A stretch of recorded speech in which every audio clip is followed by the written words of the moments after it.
So why was Lavender Town so creepy, but yet so iconic? Well, welcome back everyone. Yep, that is right.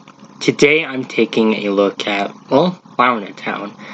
Lavender Town and the Pokemon Tower have stuck with Pokemon fans for at least 26 years.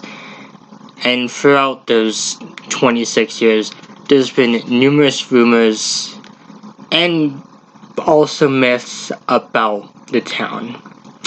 And so for this Halloween, I decided it would be fun to check them out. Of course, in today's video, I'll be taking a look at the Pokemon manga, the Pokemon Adventures manga, the games, as well with the main anime and the Origins anime. So, do be warned that some of this might contain spoilers, so you have been warned.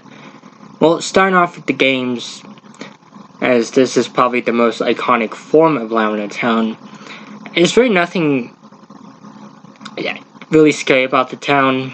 Personally, I think it's the rumors that made Lavender Town what it is today. But the things I would point out is, if you talk to this one NPC and tell her you don't believe in ghosts, she will mention a white hand resting on your shoulder, kind of implying that something else is at play in this dark and secretive town. Of course, now it's not even the worst part of this town. If you step inside Pokemon Tower, it becomes very obvious that it is a mass graveyard. And to make the situation worse, I forgot what the trainer class was called, but all the trainers in the tower have become possessed by the ghost Pokemon, and you have to fight a dead Marowak that Team Rocket killed. And it's not even the worst thing about the tower. As I said earlier in the video, Lavender Town has been subjugated to various myths, all of which I'll be taking a look at now. Obviously, the two most infamous ones, of course, being Lavender Town Syndrome and Buried Alive, two of which I've previously covered on the channel. Buried Alive was rumored to be the original boss for the Pokemon Tower, but was eventually replaced by Marowak. And the battle with him had two outcomes. If you won the battle, your game froze. So your game basically pulled a Skyrim. But if you lost the battle, it would be a game over, as Buried Alive was rumored to have devoured the player.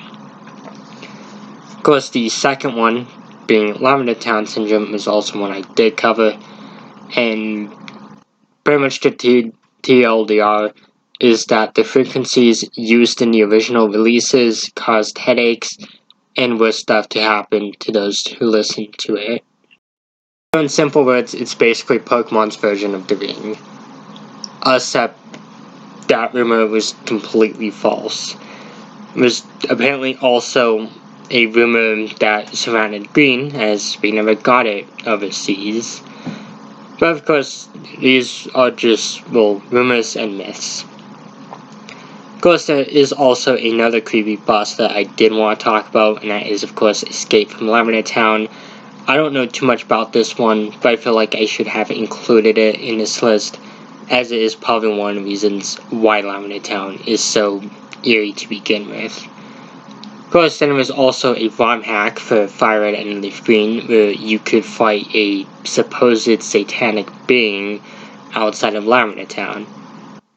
I actually fell for this one and thought I was a part of the game when I first encountered it, but nope, it was a ROM hack. A good one, and it probably made a lot of people fall for it too. Of course, I also want to take a look at the anime real quick. And of course, I'm focusing on about 2 or 3 episodes. And that's just the one where Ash catches a haunter in the Tower of Terror, and I think the episode before or after. Forgive me, I'm a little rusty on that anime, as I haven't seen it in a while. But there's an episode where he pretty much dies from a haunted ghastly and Gengar, and that's really about it. The system getting into shenanigans and stuff. But it probably did freak out quite a lot of people when they were younger. Because taking a look at the Pokemon Origins anime, there's an episode where Red and his rival, I think, are in Lavender Town, and they, of course, encounter the eeriness that is in the town. This probably also didn't help with Lavender Town's reputation. Of course, the last thing I want to take a look at is, of course, the Pokemon Adventures manga. Lavender Town also makes an appearance in the first one, as Red and Blue are in the tower where they're pretty much tormented by what is in the tower. So, in the end, Lavender Town isn't really scary on its own, in my opinion, but got a whole lot scarier with all the rumors that surrounded it. And if I had to be honest, I think one of the reasons why it's so iconic is probably because a lot of people weren't expecting this on their first playthroughs, and those who played these games after the initial surge of popularity probably got told about how creepy this town was. I mean, even like almost 27 years later, Lavender Town still remains to be one of the most eeriest places in the entire series, and probably isn't rivaled by any other place. So I think that's why it's so iconic. As for my personal opinions on it, I honestly really enjoy Lavender Town. It's a very creepy place in the games, and it's something I always look forward to traveling to whenever I play any of the Kanto games. It's just kind of a shame that they ruined it with the Gen 2 games and the remakes. But this was just a video taking a look at some of the things that made Lavender Town so creepy.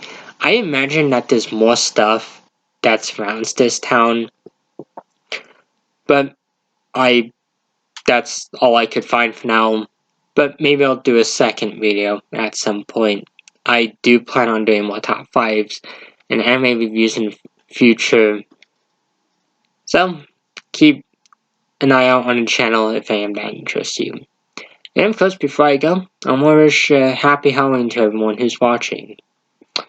I'll see all of you soon.